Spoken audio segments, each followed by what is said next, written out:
Pemirsa Kasana, bersedekah apapun itu, selama ini banyak kaum muslim memahami sedekah dengan mengeluarkan sebagian harta pada fakir miskin. Ini tidak salah, memang demikianlah aturan sedekah dan merupakan amal soleh yang luar biasa. Akan tetapi jika kita memilahnya akan mendapatkan keuntungan berlipat. Terkadang kita mengeluarkan sedekah tanpa melihat kondisi keluarga sendiri. Sebenarnya lebih penting untuk mendahulukan yang mana, bersedekah ke orang miskin atau memilih bersedekah ke kerabat terdekat. Pertanyaan ini mungkin saja dirasa ringan dan gampang. Tapi pada nyatanya sebagian besar kaum muslim yang belum paham memilih untuk lebih mendahulukan memberikan sedekah ke fakir miskin daripada bersedekah ke keluarga atau kerabat terdekatnya sendiri.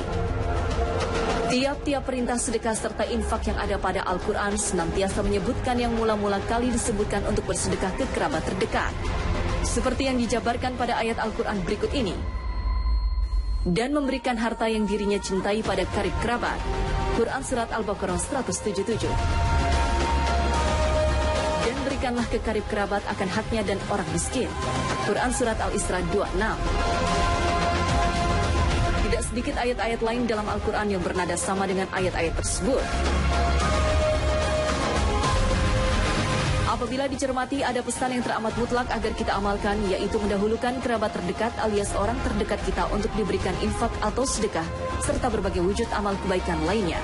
Sebelum kita berikan pada orang lain, kita mesti lihat apakah ada di antara orang terdekat kita yang masihlah membutuhkan bantuan kita, ataukah seluruhnya telah sejahtera, tak butuh disantuni lagi.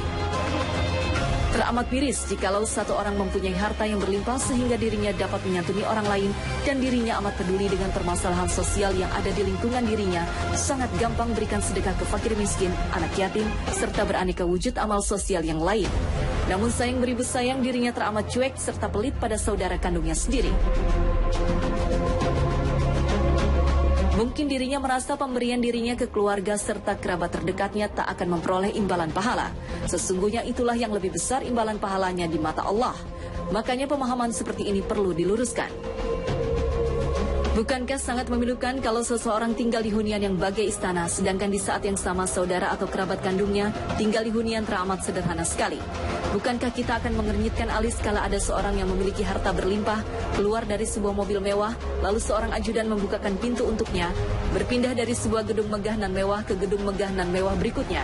Tetapi saudara atau kerabatnya hanya jadi kuli alias babu, yang siap tidak siap harus mau diperintah-perintah dengan menggunakan suara tinggi sambil diperlakukan dengan tidak layak, wajahnya penuh ketakutan, kepala tertunduk lesu serta pun tubuh yang harus membungkuk setiap kali majikannya memerintahkan sesuatu. Nabi Muhammad SAW bersabda, "Hai umat Muhammad, atas nama Allah yang sudah mengutusku dengan fakta, Allah tak akan menerima sedekah dari diri yang memiliki kerabat yang membutuhkan pertolongannya, sementara dirinya memberikan sedekah atau pertolongan tersebut ke orang lain. Serta demi Allah yang jiwaku ada dalam genggamannya, Allah tak mau melihatnya di hari akhir kelak." Hadis riwayat Tabrani. Disebutkan bahwa Abu Talha radhiyallahu anhu memiliki kebun kurma yang sangat indah dan sangat dia cintai, namanya Bayruha.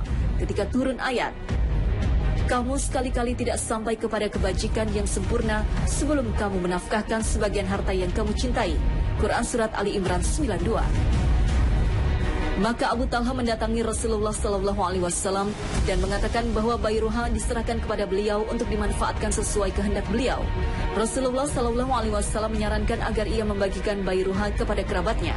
Maka Abu Talha melakukan apa yang disarankan Nabi SAW dan membagikannya untuk kerabat dan keponakannya. Hadis riwayat Bukhari dan Muslim.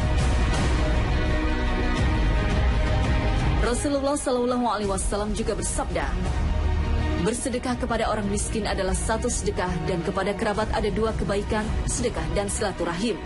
Hadis riwayat Ahmad, Tirmizi, Nasai, Ibnu Majah dan Hakim. Secara lebih khusus, setelah menafkahi keluarga yang menjadi tanggungan adalah memberikan nafkah kepada dua kelompok. Pertama, anak yatim yang masih ada hubungan kerabat, sebagaimana firman Allah Subhanahu wa Ta'ala, "Tetapi dia tidak menempuh jalan yang mendaki lagi sukar." Tahukah kamu apa jalan yang mendaki lagi sukar itu? Yaitu melepaskan budak dari perbudakan atau memberi makan pada hari kelaparan kepada anak yatim yang ada hubungan kerabat atau kepada orang miskin yang sangat fakir. Quran Surat Al-Balad 11-16. Kedua, kerabat yang memendam permusuhan. Hal ini disabdakan Nabi SAW. Sedekah yang paling utama adalah sedekah kepada kerabat yang memendam permusuhan. Hadis riwayat Ahmad dan Tabrani. Tak sedikit orang beranggapan bahwa nafkah yang ia berikan kepada keluarganya sebatas kewajiban. Padahal menafkahi keluarga tidaklah bernilai sia-sia di hadapan Allah Subhanahu wa taala.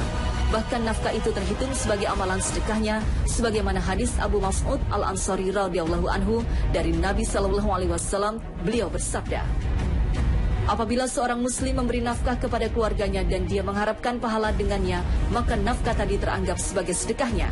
Hadis riwayat Al-Bukhari dan Muslim. Dalam kesempatan lain Nabi sallallahu alaihi wasallam bersabda, ada dinar yang kamu infakkan di jalan Allah, dinar yang kamu infakkan untuk memerdekakan budak, dan dinar yang kamu sedekahkan kepada orang miskin. Namun dinar yang kamu keluarkan untuk keluargamu, anak istri lebih besar pahalanya. Hadis riwayat Muslim. Ada pesan utama yang amat sangat penting di sini. Bila kita mempunyai kelebihan harta, dahulukan kerabat terdekat alias orang terdekat kita yang mula-mula sekali merasakan kelebihan harta kita tersebut. Sebelum kita berikan pada orang lain, kita mesti lihat apakah ada di antara orang terdekat kita yang masihlah membutuhkan bantuan kita, ataukah seluruhnya telah sejahtera, tak butuh disantuni lagi. Orang tua kita, anak istri, saudara sekandung, barulah yang lainnya.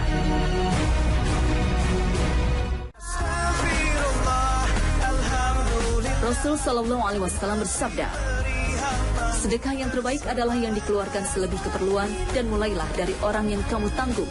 Hadis riwayat Bukhari. Dalam hal ini bersedekah paling utama adalah sedekah maksimalnya orang yang tidak punya. Nabi Sallallahu Alaihi Wasallam bersabda, sedekah yang paling utama adalah sedekah maksimal orang yang tidak punya dan mulailah dari orang yang kamu tanggung. Hadis riwayat Abu Dawud dan Hakim. Imam Al-Baghawi dalam Syarhus Sunnah berkata, hendaknya seorang memilih untuk bersedekah dengan kelebihan hartanya dan menyisakan secukupnya untuk dirinya karena khawatir terhadap fitnah kemiskinan. Sebab boleh jadi dia akan menyesal atas apa yang dia lakukan dengan berinfak seluruh atau melebihi separuh harta sehingga merusak pahala. Sedekah dan kecukupan hendaknya selalu ada dalam diri manusia. Rasulullah Sallallahu Alaihi Wasallam tidak mengingkari Abu Bakar yang bersedekah dengan seluruh hartanya. Nabi tidak menolaknya karena Nabi Sallallahu Alaihi Wasallam tahu persis kuatnya iman Abu Bakar dan kebenaran tawakalnya, sehingga Nabi Sallallahu Alaihi Wasallam tidak khawatir fitnah kemiskinan itu menimpanya.